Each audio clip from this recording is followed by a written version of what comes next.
بسم الله الرحمن الرحيم الحمد لله رب العالمين اللهم صل وسلم وبارك على محمد وعلى آل محمد اللهم انفعنا بما علمتنا وعلمنا ما ينفعنا وزدنا علما وبارك لنا في علمنا وارزقنا الإخلاص في القول والعمل كاملا وعلما نافعا لا ينسى وتوفيقا دائما وصحة ويقينا آمين يا رب العالمين. Alhamdulillah kaum muslimin rahimakumullah.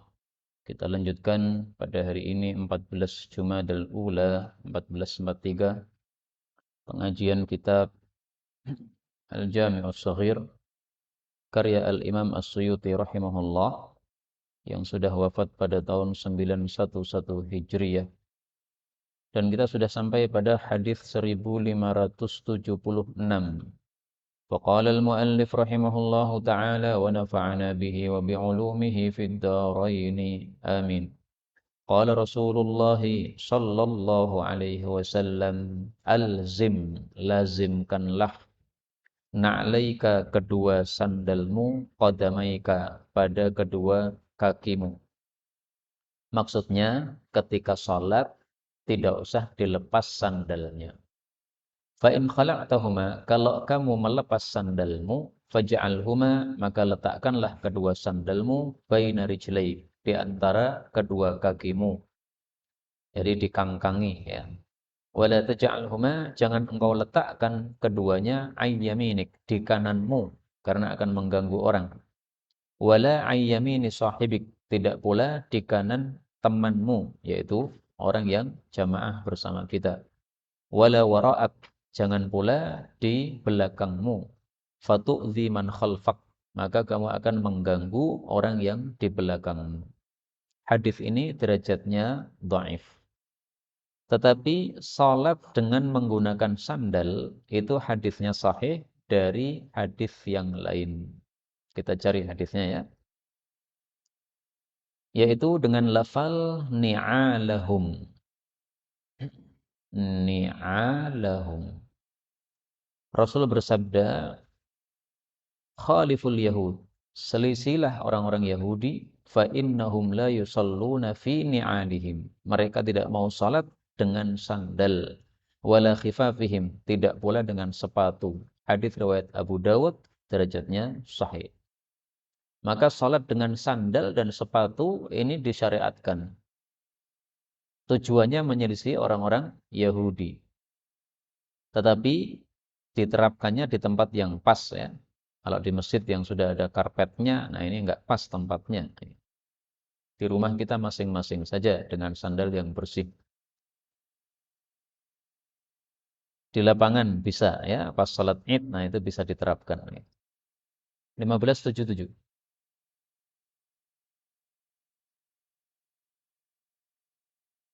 Ya, kalau terganggu dilepas pas sujud, pas apa namanya. Tetapi kalau tidak terganggu enggak apa-apa. Yang penting masih bisa sesuai dengan kondisi salat yang biasanya. Kalau pakai sandal jepit insya Allah kan tidak terganggu. Karena apa? Masih bisa melengkuk-melengkuk sandalnya. 1577. Ilzamu lazimilah hadad doa. Doa ini. Yaitu Allahumma inni as'aluka bismikal a'zam wa ridwanikal akbar.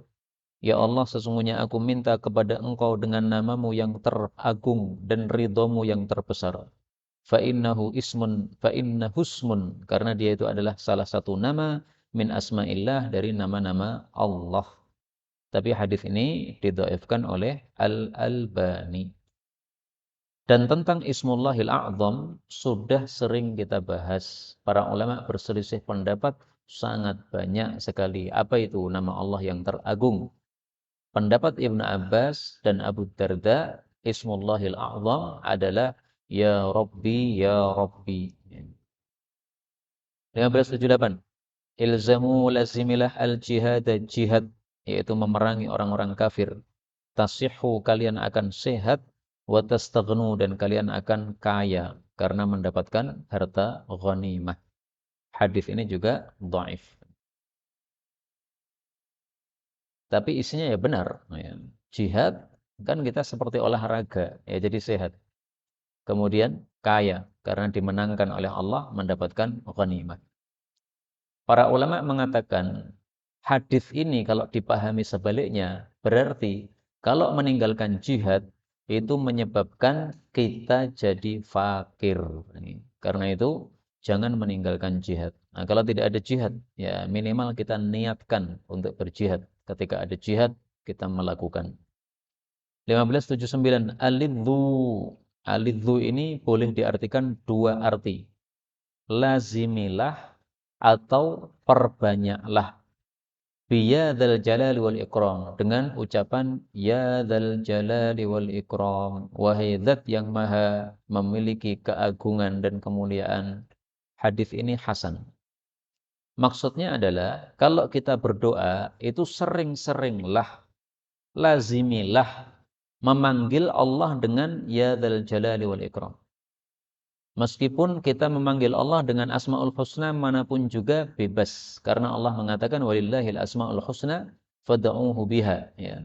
Tetapi kita disuruh untuk memperbanyak ya dzal jalali wal ikram. Karena itu misalnya habis sholat kita berdoa. Nah, jangan sampai dalam doa kita misalnya ada 5 doa, tidak ada satupun kita membaca ya dzal jalali wal ikram. Di awal sebelum doa kita panggil Allah ya dzal jalali wal ikram. 1580. Alqi, lemparkanlah, maksudnya cukurlah angka dari kamu sya'rul kufri, bulu kekafiran. Tsummakhtatin, kemudian khitanlah kamu, tetak. Hadis ini disahihkan Al-Albani. Hadis ini maksudnya perintah kepada orang yang baru saja masuk Islam untuk mencabuti bulu-bulu di dalam tubuhnya. Termasuk juga rambut kepalanya. Ini dipotong atau dicukur gundul. Itulah yang dimaksud rambut kekafiran. Karena rambut-rambut tersebut, bulu-bulu tersebut mengalami masa di mana dia masih kafir. Nah, ketika sudah masuk Islam, maka rambut-rambut yang mengalami kafir tadi dicabuti. Bulu kemaluan dikerok, bulu ketiak dicabuti. Kalau ada bulu kumis, nah, maka ini juga dipotong. Kalau jenggot jangan, karena ada larangan untuk apa? Memotong jenggot. Nah, kemudian rambut kepala ini juga dicukur. Perintah ini hukumnya sunnah. Sehingga kalau tidak cukur ya tidak berdosa. Adapun khitan, ini diperselisihkan oleh para ulama apa hukumnya. Menurut mazhab Syafi'i yang tersebar di Indonesia, khitan itu hukumnya wajib bagi laki-laki maupun perempuan. Maka orang masuk Islam kalau belum khitan, maka harus khitan. Bagaimana kalau ketakutan? Ini sudah tua orangnya masuk Islam. Melihat gunting aja sudah mau pingsan. Nah, gimana kalau begitu? Nah, kalau begitu boleh pakai mazhab yang lain. Menurut mazhab Hambali, khitan itu wajib untuk laki-laki, tidak wajib untuk perempuan. Menurut Hanafi sama Maliki, khitan itu hukumnya sunnah, baik laki-laki untuk atau perempuan. Maka yang ketakutan terhadap gunting, karena dia masuk Islam yang sudah tua, bolehlah pakai mazhab Maliki atau pakai mazhab Hanafi. 1581. Ulhima, diilhami Ismailu Nabi Ismail hadzal lisan al-arabi, bahasa Arab ini ilhaman, dengan sebenar-benar ilham. Hadis ini didhaifkan Al-Albani. Maksud hadisnya adalah Nabi Ismail itu dulunya tidak berbahasa Arab. Karena dia putranya Nabi Ibrahim. Nabi Ibrahim bahasanya bukan bahasa Arab. Kemudian oleh Allah disuruh untuk menaruh istri dan anaknya, yaitu Hajar sama Ismail, di tengah padang pasir di kota Mekah. Nah, setelah itu ada orang-orang Arab dari Jurhum, mereka melihat di situ ada air. Maka mereka akhirnya minta izin untuk tinggal bersama Hajar. Oleh Hajar diizini, silakan tinggal bersama saya, supaya saya punya teman. Tetapi kalian tidak berhak memiliki sumur Zam-Zam ini. Ini sumur saya. Nah, akhirnya mereka menyetujui syarat tersebut. Nah, karena mereka hidup bersama orang-orang Arab Jurhum, akhirnya Nabi Ismail belajar bahasa Arab dari Jurhum. Nah, Nabi Ismail setelah dia belajar bahasa Arab dari Jurhum, ternyata Arabnya beliau lebih fasih daripada orang-orang Jurhum sendiri. Nah, kenapa kok bisa lebih fasih? Itu karena diilhami oleh Allah dengan bahasa Arab secara ilham yang sesungguhnya. Maka dia bahasa Arabnya lebih fasih. 1582. Ulhu, bermain-mainlah, wal abu, dan bermain-mainlah, sama ya. Fa ini, karena sesungguhnya saya akrohu, saya tidak suka ayyura, bahwasanya terlihat fi dinikum, di dalam agama kalian, ghilzah, kekerasan. Hadis ini dianggap palsu oleh Al-Albani. Maksud hadis ini adalah berkaitan dengan hari raya Idul Fitri, Idul Adha. Kalau hari raya Idul Fitri, Idul Adha, nah itu silahkan bermain-main. Zaman dulu para sahabat Nabi, orang-orang Sudan, orang-orang hitam, ya, mereka main pedang, main perang-perangan pada hari raya Idul Fitri, Idul Adha. Aisyah melihatnya, Rasulullah membiarkannya. Nah, ini menunjukkan bahwa bermain-main pada hari raya Idul Fitri, Idul Adha tidak masalah. Ya. Maka ulhu wal abu ini, main-mainlah ini maksudnya main-main yang halal. Kalau yang haram ya tidak boleh. Main musik nggak boleh. Bolehnya rebana saja, rebana silahkan. Itu satu-satunya alat musik yang dihalalkan di dalam Islam. 1583.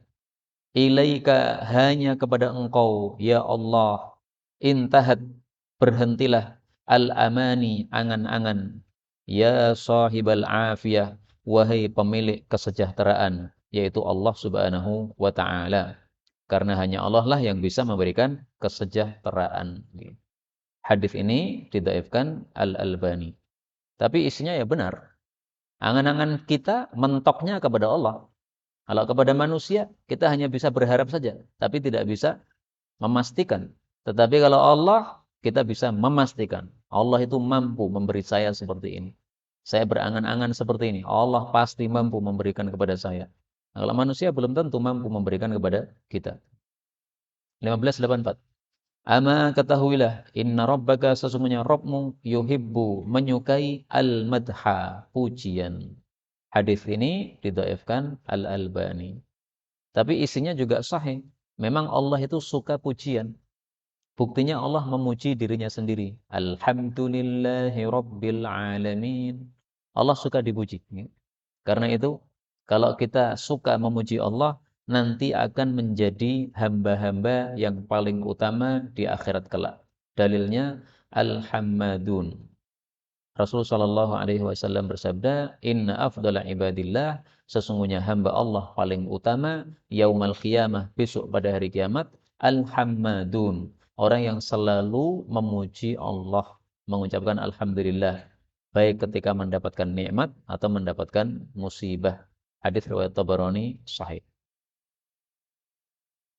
1585. Ama, ketahuilah, inna, sesungguhnya, kulla bina'in, setiap bangunan, itu adalah wabalun, menjadi akibat yang buruk, ala sahibihi, terhadap pembangunnya atau terhadap pemiliknya.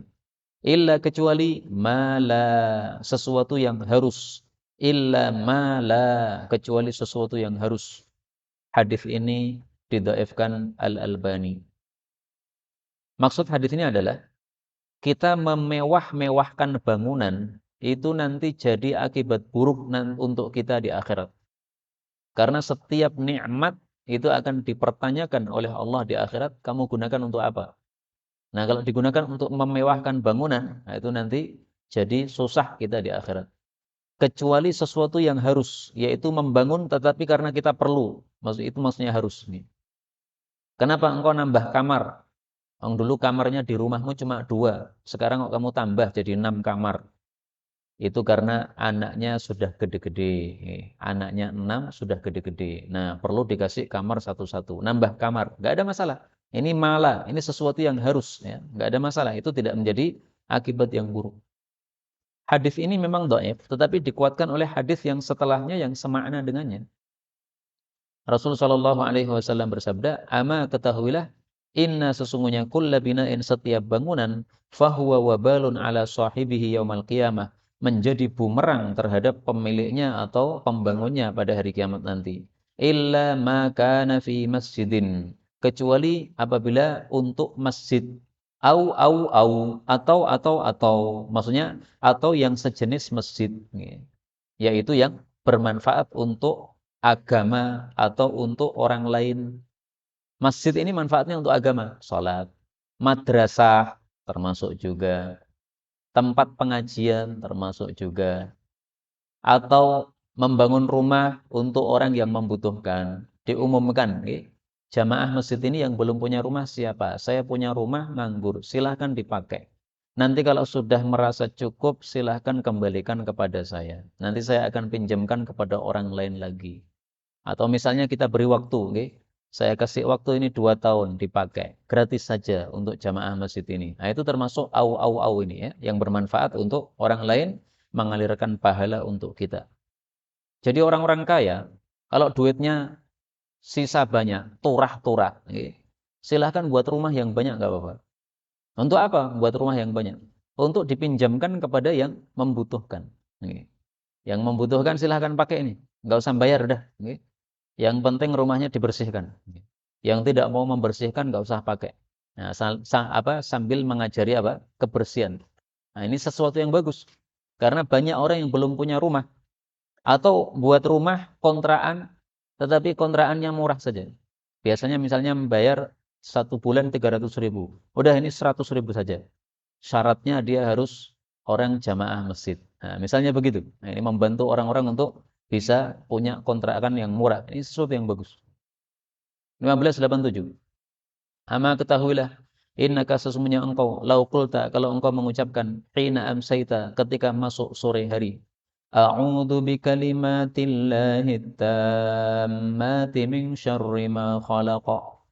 Aku berlindung dengan kalimat-kalimat Allah yang sempurna dari keburukan apa saja yang Dia ciptakan.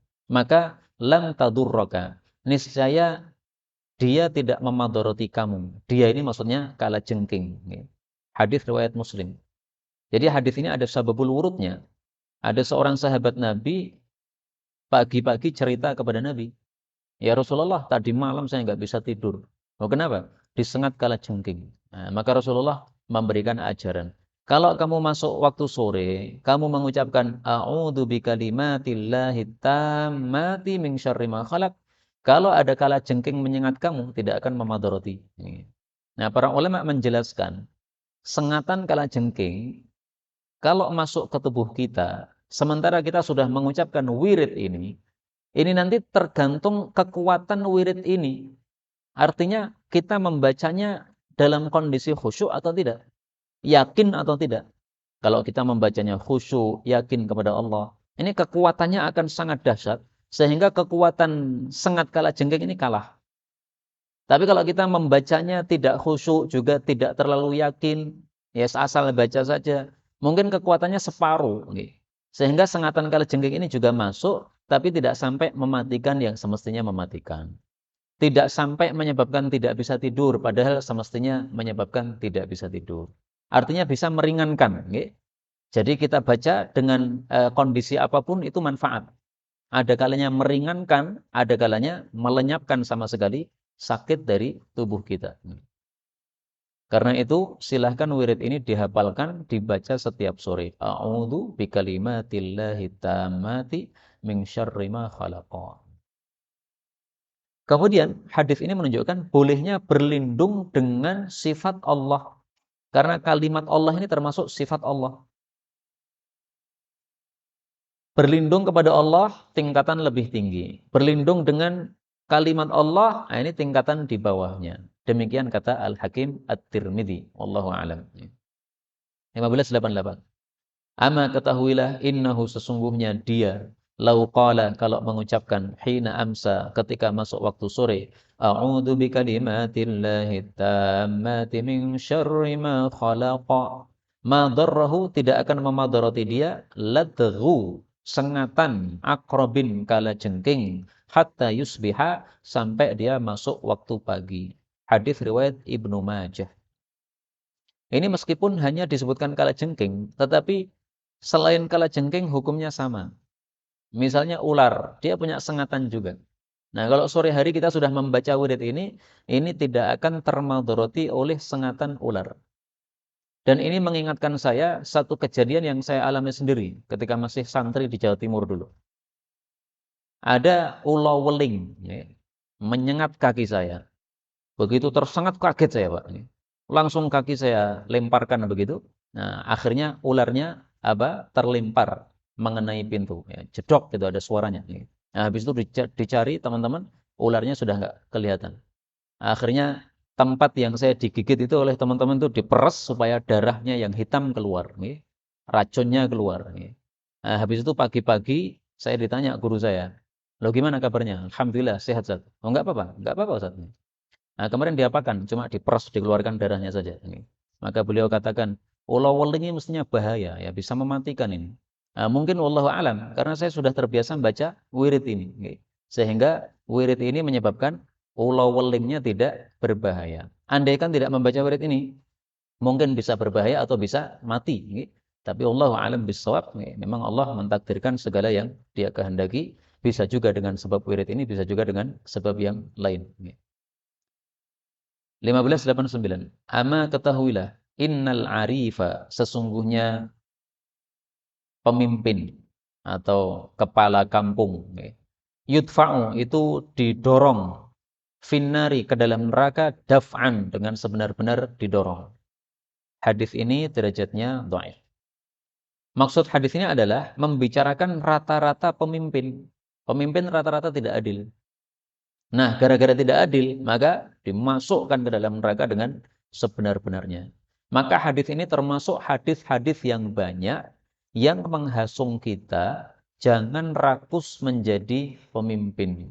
Jangan pengen menjadi pemimpin. Sebagaimana sabda Nabi sallallahu alaihi wasallam, "Wa bi'sal Fatimah, fa ni'matil murdi'ah, wa bi'satil Fatimah." Innakum satahrisuna 'alal imarah. Kalian nanti akan rakus untuk menjadi pemimpin. Wa innaha satakunu nadamah wa hasrah. Padahal akan menjadi penyesalan yang dahsyat yaumal qiyamah, pada hari kiamat. Hadis riwayat Bukhari, derajatnya sahih. Nah, maka jangan seperti orang-orang ya mencalonkan diri jadi pemimpin. 1590. Ama balaghakum, apakah belum sampai kepada kalian? Anni, bahwasanya aku Nabi, la'antu, aku melaknati man wasama, orang yang menstempel al-bahimata, hewan atau binatang, fi wajhiha, pada wajahnya, atau dorobaha, memukul hewan, fi wajhiha, pada wajahnya. Hadis ini disahihkan Al-Albani. Hadis ini menunjukkan tidak boleh mentato atau menstempel hewan pada wajahnya. Kalau menstempel hewan, sebaiknya pada bagian pantatnya. Karena itulah yang dilakukan oleh Rasulullah SAW. Hewan itu kan perlu dikasih tanda. Nah, biasanya tandanya itu distempel begitu. Pakai besi panas biasanya. Nah, dicoskan begitu. Nah, kalau di wajahnya, ini dikhawatirkan saraf-sarafnya nanti akan terpengaruh. Karena di wajah ini banyak saraf yang berbahaya. Sehingga menyebabkan ada madharat nanti mengenai orang yang dicos dengan besi panas ini. Nah, maka zaman dulu Rasulullah kalau memberikan tanda kepada onta-onta zakat itu pada bagian pantatnya, bukan pada bagian wajahnya. Dan ini dosa besar karena diancam dengan la'antu, dilaknat oleh Nabi sallallahu alaihi wasallam. Demikian juga memukul binatang pada wajahnya, tidak boleh. Tapi ini berlakunya untuk binatang-binatang yang muhtaram, yang dimuliakan. Kalau binatang yang tidak dimuliakan, nggak apa-apa. Misalkan apa? Misalkan tikus, kita kan disuruh membunuh tikus. Nah, maka membunuh tikus itu paskan pada wajahnya, boleh nggak? Boleh. Pada kepalanya, boleh. Tapi kalau misalnya ada kucing, kucing itu termasuk binatang yang muhtaram, yang dimuliakan. Kucing nyolong bandeng kita. Nah, kalau mukul kucing jangan pada wajahnya, pada tempat yang lainnya, kakinya dijegal atau gimana. Tapi menurut saya kalau nyolong bandeng, biarkan aja lah. Itu rezeki dia. Jazakumullah khairan, mendapatkan, engkau mengirimkan pahala untuk saya, gitu aja lah. 1591. Ama tardo, apakah kamu tidak ridho antakuna bahwasanya adalah lahum bagi mereka orang-orang kafir ad-dunya dunia walana dan bagi kita umat Islam al-akhirah akhirat. Hadis muttafaqun alaih. Hadis ini ada sababul wurudnya.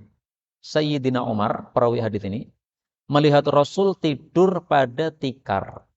Tikarnya kasar sehingga bagian tubuh Nabi ini sampai membekas. Tikarnya membekas di situ. Maka Sayyidina Umar nangis melihat itu. Ya Rasulullah, orang-orang ya Romawi sama Persia itu, mereka orang-orang kafir, tapi tidurnya itu kasurnya lembut empuk. Tidak seperti Anda seperti ini. Maka Rasulullah sambil berkata keras mengatakan, "Awa fi syakkin anta ya Umar?" Apakah kamu itu ragu-ragu Sayyidina Umar? Orang kafir bernikmat-nikmat gitu kok dilirik. Ya. Apa kamu itu ragu terhadap akhirat? Nah, kemudian beliau mengatakan ini. Apakah kamu tidak rela kalau orang-orang kafir itu dapat dunia, tapi kita dapat akhirat? Jadi tolong digarisbawahi, Nabi itu orang kaya, tapi nggak mau kaya. Syekh Abdul Hayy Al-Kattani mengatakan, dikhawatirkan orang yang menuduh Nabi itu miskin, itu nanti akan mendapatkan siksa dari Allah Subhanahu wa taala. Kenapa? Karena Nabi itu menurut Al-Qur'an tidak miskin. Wa wajadaka 'ailan fa'aghna. Allah sudah mendapati engkau sebagai orang miskin, lalu Allah mencukupi engkau atau mengkayakan engkau. Lah terus bagaimana hadis-hadis yang menunjukkan Nabi itu miskin? Nabi 2 bulan tidak makan, tidak masak, hanya minum air putih sama makan kurma tok. Itu kan miskin berarti. Nah, ketahuilah miskinnya Nabi itu karena disengaja oleh beliau. Pemasukan banyak tapi langsung dikeluarkan. Ya akhirnya habis. Nah, kalau kita kan pemasukan kan kita simpan. Nah, ini cukup untuk akhir bulan. Nanti akhir bulan dapat gaji lagi. Cukup untuk akhir bulan lagi. Nah, terus begitu kita. Kalau Nabi tidak. Maka Nabi itu miskin itu karena sengaja beliau hidupnya seperti itu. Bukan karena pemasukannya sebenarnya sedikit seperti kita. Tidak. Berikutnya. 1592. Ama tardo, apakah tidak ridho ihda kunna salah satu dari kalian wahai para wanita annaha bahwasanya dia idza kanat hamilan apabila sedang hamil min zaujiha dari sebab suaminya wa huwa anha radin sementara suaminya ridho terhadapnya annalaha bahwasanya bagi wanita tadi mithla ajri shaimil qaim semisal pahalanya orang yang puasa dan tahajud fi sabilillah di jalan Allah Subhanahu wa taala. Artinya pahala wanita hamil selama hamilnya itu seperti orang yang selalu puasa siang hari, selalu tahajud malam hari. Kenapa? Hamil itu berat. Beratnya tidak disia-siakan oleh Allah Subhanahu wa taala. Wa idza asabahat talqu, kalau mengenai dia at-talaq. Talaq itu adalah sakit pada saat mau melahirkan. Itu namanya talaq. Lam ya'lam ahlus sama' wal ard. Tidaklah mengetahui penghuni langit dan bumi ma ukhfiyalaha, apa yang disembunyikan untuk wanita tadi min qurrati a'yun, dari penyejuk mata, yaitu pahala yang besar dari Allah. Fa idza wada'at, kalau dia melahirkan anak, lam yakhruj min labaniha, tidaklah keluar dari susunya jar'atun, ya, satu suapan, satu sedotan, walam yumassa, dan tidaklah disedot min thadiha, dari susunya, massatun, satu sedotan, illa, kecuali kana laha, ada bagi wanita tadi, bikulli jar'atin, dengan setiap satu teguk. Oh ya, jar'ah itu teguk nih. Wa bikulli massatin, dan setiap satu sedotan disedot oleh bayinya, hasanah, itu dihitung satu pahala. Jadi satu seruputan bayi satu pahala, seruput lagi pahala, pahala. Dihitung aja. Satu kali menyusu itu berapa seruputan itu? Nah, itu pahalanya sesuai jumlahnya. Fa in asharoha, kalau bayinya itu membikin ibunya begadang, ya, tidak bisa tidur gara-gara nangis terus. Lailatan, satu malam, kana laha, adalah bagi ibu tadi mithlu ajri sab'ina raqabah, semisal pahala 70 budak ta'tikuhum yang kamu memerdekakan mereka fi sabilillah di jalan Allah Subhanahu wa taala. Salamah, wahai Salamah. Salamah ini wanita yang bertanya kepada Nabi, ya. Dia bertanya kepada Nabi, "Ya Rasulullah, engkau itu seringkali menyampaikan fadilah-fadilah untuk laki-laki. Untuk perempuan fadilahnya apa? Enggak pernah disampaikan." Nah, maka dipanggil oleh Nabi, "Salamah, wahai Salamah." Salamah ini sekaligus dia adalah apa namanya? Wanita yang merawat Ibrahim. Ibrahim itu putra Nabi dari Maria Al-Qibtiyah. Wahai Salamah, tadrin, apakah kamu tahu man a'ni bihada? Siapakah orang-orang yang saya maksud dengan hadis ini? Mereka adalah al-mumtani'at. Tertulis dalam kitab saya al-mumtani'at. Kalau di situ apa Ustaz tadi? Kenapa nggih al-mumtani'at atau al-mutana'imat? Kenapa? Mumtani'at. Nah, kalau dibaca mumtani'at saya tidak tahu maksudnya. Karena mumtani'at itu orang yang tidak mau. Sementara saya temukan di dalam Mu'jam Awsat yang merupakan sumber hadis ini, lil mutamatti'at. Dalam Zawaid disebutkan al-mutana'imat. Artinya hampir mirip, ya. Wanita-wanita yang menikmati.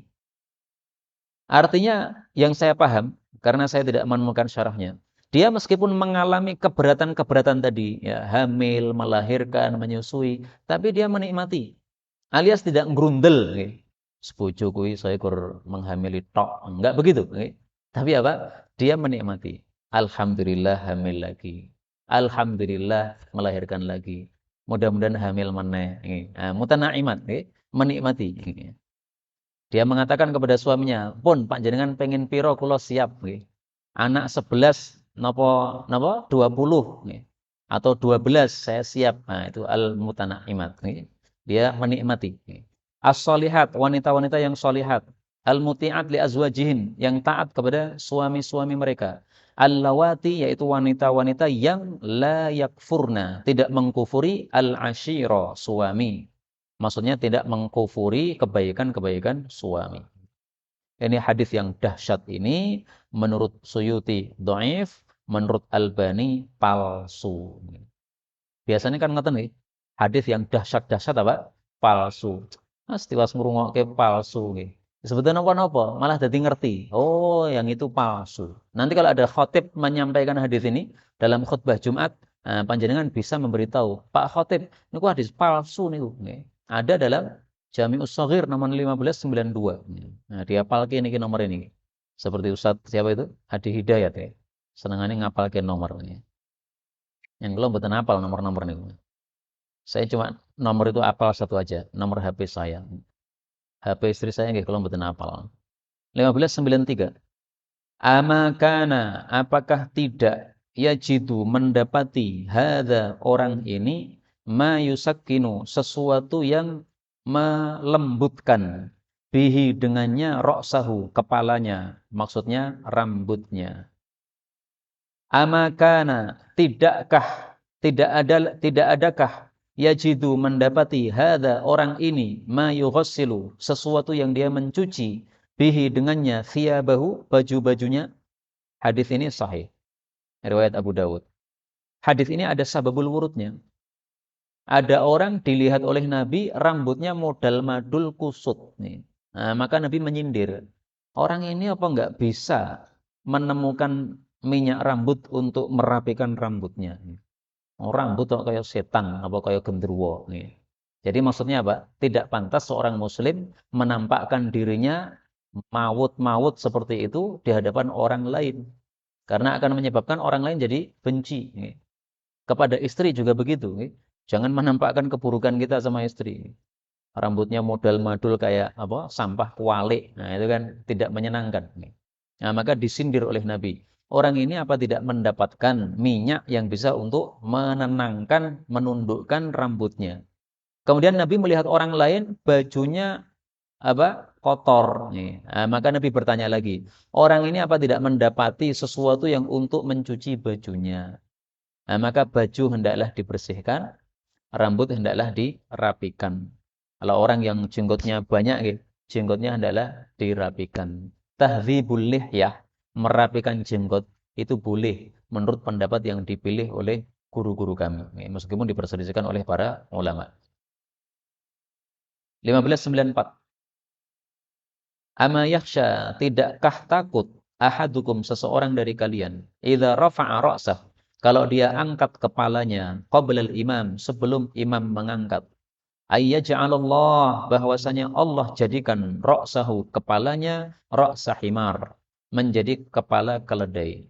Au yaj'alallahu, Allah, atau Allah jadikan suratahu, rupanya, wajahnya, surata himar, menjadi rupa keledai. Hadis ini muttafaqun alaih. Hadis ini menunjukkan haramnya mendahului imam dalam rukuk sama sujud. Itulah yang dimaksud rafa'a ra'sah, mengangkat kepala. Dalam sholat mengangkat kepala itu kan 2 kali, rukuk sama sujud. Meskipun hadis ini dalam riwayat Abu Dawud, wal imam musajid, imamnya masih sujud, dia angkat kepala. Meskipun disebutkan sujud, tapi hukumnya menurut para ulama sama saja, rukuk juga begitu. Kenapa? Karena hukumnya sama, yaitu sama-sama mendahului imam. Kalau sujud tidak boleh, maka rukuk juga tidak boleh, karena sama-sama mendahului. Bagaimana kalau mendahului bukan naik, tapi mendahului turun? Para ulama katakan sama juga. Imamnya belum rukuk, dia sudah rukuk. Imamnya belum sujud, dia sudah sujud. Imamnya belum i'tidal, dia sudah i'tidal. Sama aja. Para ulama mengatakan, orang yang mendahului imam, itu sebabnya hanya satu. Tergesa-gesa. Lah obatnya apa? Obatnya juga satu. Hendaklah dia tahu bahwa tidak mungkin dia salam sebelum imam. Nah, kalau tidak mungkin dia salam sebelum imam, ngapain mendahului imam, rukuk, sujud, dan sebagainya? Podo wae engko kebalap sama imamnya. Nah, maka kalau tahu bahwasanya akhirnya nanti dia pasti akan setelah imam, salamnya pasti setelah imam, maka nggak usah balap. Ngapain balap? Balap imam itu nggak benar. Kemudian kata-kata kepala keledai ini dipahami 2 oleh para ulama. Bisa dipahami secara hakikat, betul-betul kepalanya akan diubah jadi keledai. Bisa dipahami secara majazi, artinya dia itu seperti orang yang bodohnya itu seperti keledai.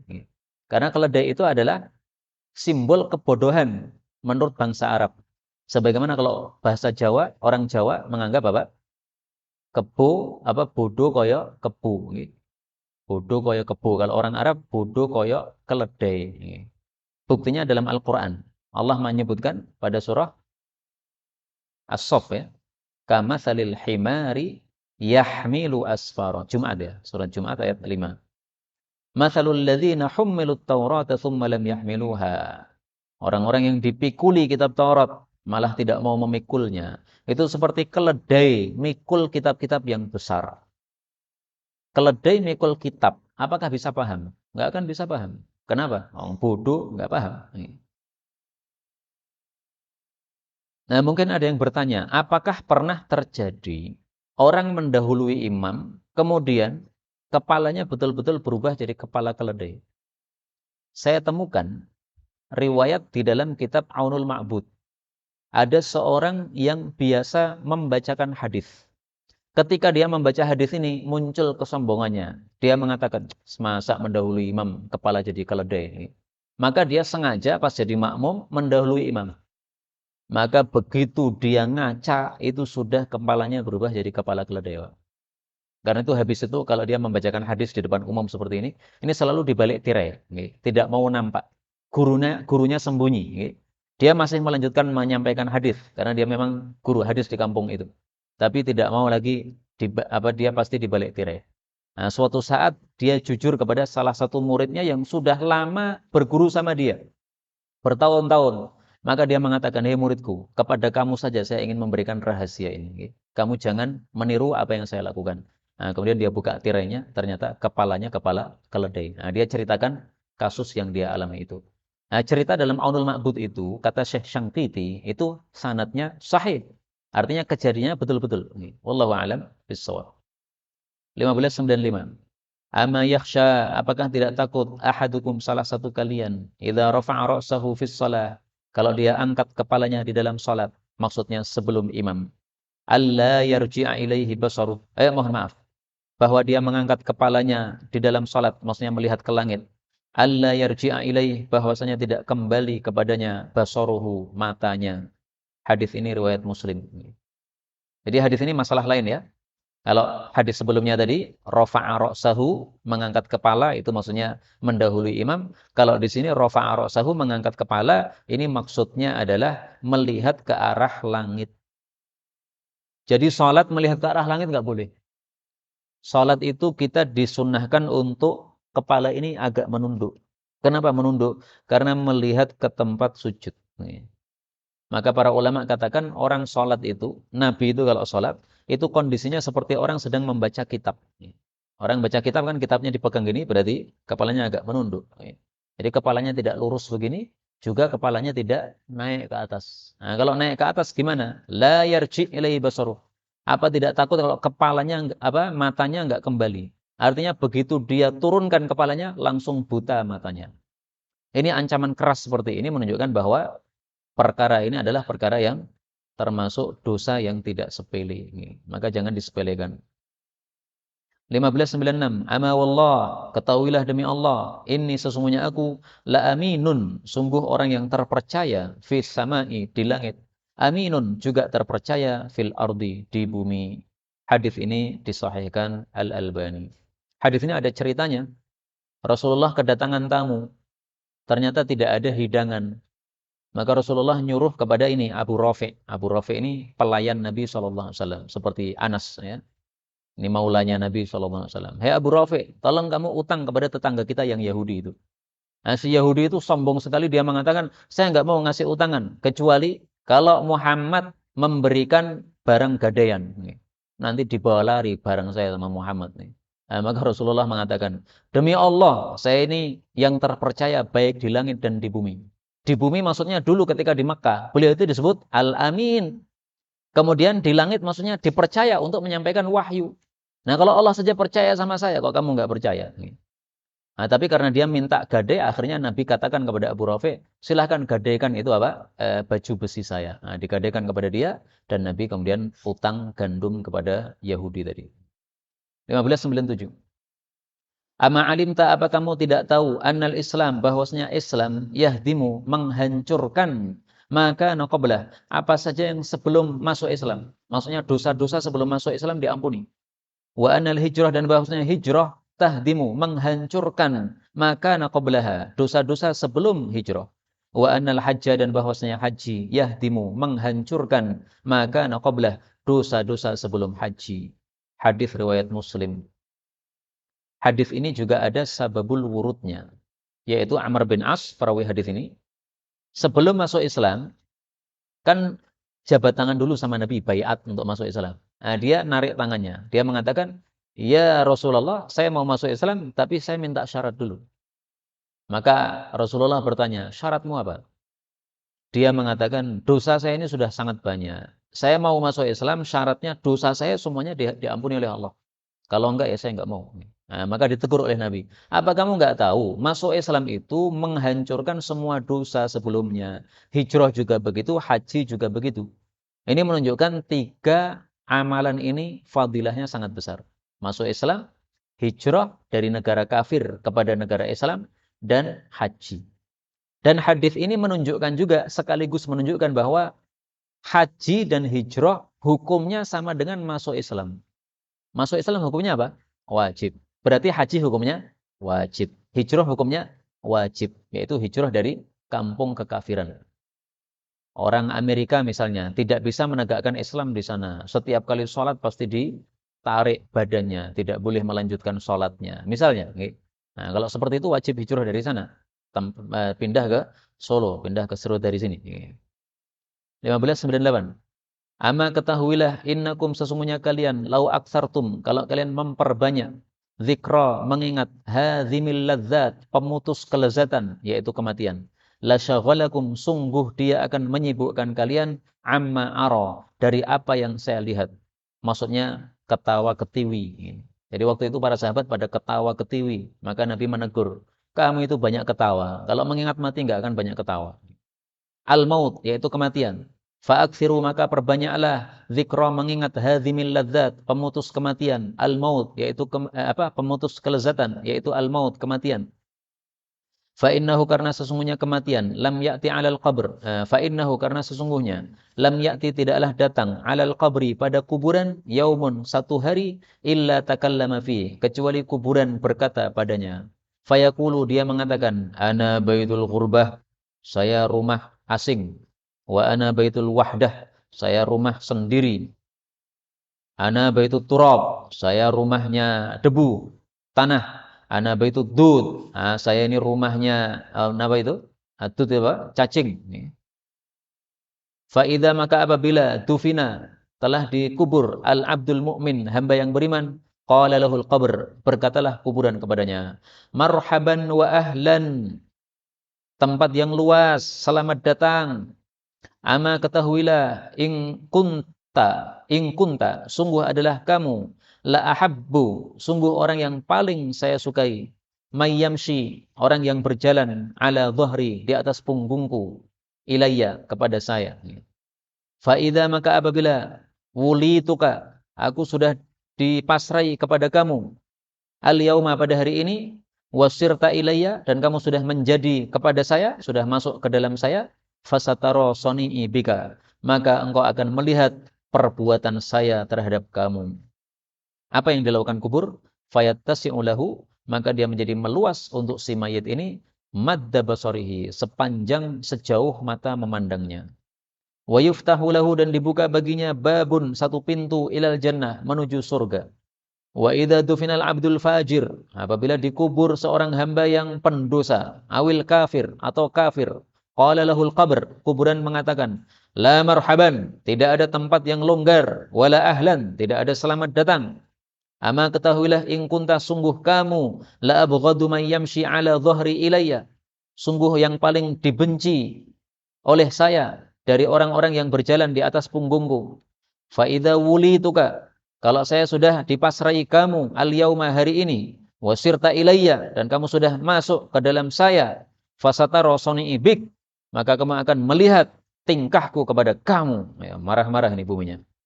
Fayal ta'imu, maka dia pun mengkeret alaihi kepada si orang tadi, hatta sehingga yaltaqiya alaih, dia pun merusakkan atau membinasakan terhadapnya. Wa takhtalifu, dan saling berjumpalah adla'uhu, tulang-tulangnya. Jadi tulang-tulangnya itu saling berjumpa alias apa? Dia remuk. Wa yuqayyat lahu, dan disiapkan untuk dia sab'una tinninan, 70 ular atau 70 naga. Lau anna wahidan minhum, seandainya satu saja dari naga-naga tadi, nafakha fi wajfil ardi, dia menghembuskan ke tanah, ma ambatat syai'an, tidak akan tanah itu bisa menumbuhkan sedikit pun. Ma baqiyat fid dunya, selama ada di dunia. Fayanhashnahu, maka ular-ular itu pun yanhashna. Yanhashna itu artinya menggigit. Wa yakhdishnahu, dan mereka melukainya. Hatta yufdha bihi ilal hisab, sehingga sampai dengan si mayat tadi kepada hisab. Jadi terus-menerus disiksa terus sampai nanti hari kiamat, sampai ada hisab. Innamal qabru, tiada lain kuburan, raudhatun min riyadil jannah, satu kebun dari kebun-kebun surga, au hufratun, atau satu lubang min hufarin nar, dari lubang-lubang api neraka. Mudah-mudahan kuburan kita nanti jadi kebun-kebun surga. Amin ya rabbal alamin. Dan hadis ini riwayat Tirmidzi, diperselisihkan derajatnya, kata Turmudi hasan, kata Albani dhaif. 1599, amma ana, adapun saya, kata Nabi, fala akulu muttaki'an, saya tidak mau makan dengan bersandar. Hadis ini menunjukkan makruhnya makan dengan bersandar.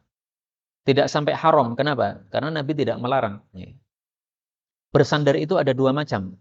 Pertama adalah menyandarkan tubuh ini, misalnya ke belakang begini, atau kalau orang Arab biasanya pakai bantal taruh di samping, sambil makan sambil bersandar begini. Atau makna yang kedua, muttaki'an itu adalah duduk di atas sesuatu yang empuk. Jadi sebelum makan dikasih lambaran dulu yang nyaman, baru kemudian makan di atasnya. tidak mau lesehan, nah, itu berarti muttaki'an. Pakai kursi begini empuk, nah, ini berarti muttaki'an. Nabi nggak mau begitu. Maka Nabi kalau makan gimana? Lesehan di tanah. Kalau tanahnya dikasih lambaran yang biasa, ya, tikar, ya, bukan sesuatu yang empuk. 1600. Amma ahlun nar, adapun penghuni neraka, alladzina hum ahluha, yang mereka itu betul-betul penghuninya. Fa innahum la yamutuna fiha, mereka tidak mati di dalamnya, wala yahyauna, juga tidak hidup. Walakin akan tapi nasun, ada beberapa manusia, asabathumun naru, mengenai mereka neraka, bidunubihim, dengan sebab dosa-dosa mereka. Itu orang-orang muslim yang melakukan maksiat. Fa amatathum, maka neraka mematikan mereka imatatan, dengan sebenar-benar kematian. Jadi kalau orang muslim masuk neraka itu nanti mati. Kalau mati itu tidak merasakan siksa. Nah, muncul pertanyaan, kalau tidak merasakan siksa, lah terus apa gunanya disiksa? Gunanya adalah dia dihukum oleh Allah. Yang lain-lain sudah menikmati surga, dia masih rendah, tercela di neraka. Tercelanya gimana? Hatta sehingga idza kanu fahman, kalau mereka sudah menjadi arang, sampai ireng, Pak, jadi arang. Udzina, barulah diizinkan bisyafa'ah, mendapatkan syafaat. Faji'a bihim, maka didatangkan mereka dobair, beberapa kelompok. Artinya tidak langsung bareng, tidak. Sebagian dikeluarkan, nanti sebagian lagi dikeluarkan. Fabuthu, lalu mereka itu ditebarkan ala anharil jannah, pada sungai-sungai surga. Tsumma kemudian dikatakan, ya ahlal jannah, wahai penghuni jannah, afidhu alaihim, tuangkanlah air kepada mereka. Fayambutun, maka mereka pun tumbuh, jadi hidup lagi.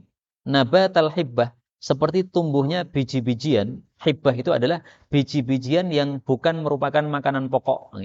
Tapi kalau yang merupakan makanan pokok kayak padi itu habbah. Takunu, yang dia itu muncul fi hamili, pada tanah yang terbawa as-saili, oleh banjir. Banjir itu kan biasanya bawa tanah. Nah, nanti kemudian tanahnya ngendap di suatu tempat. Nah, biasanya nanti biji-bijian pada tumbuh di situ. Nah, tumbuhnya seperti itu, mirip itu. Tumbuhnya dalam keadaan lemah. Mereka setelah dituangi air kemudian tumbuh lemah. Tapi setelah itu kemudian menjadi manusia normal, masuk surga. Inilah hadis yang sahih yang terakhir kita baca pada malam hari ini. Benarnya dari Allah Ta'ala. Kalaupun ada salahnya, fa astaghfirullahal azim li wa lakum. Walhamdulillahi rabbil alamin. Ada pembahasan?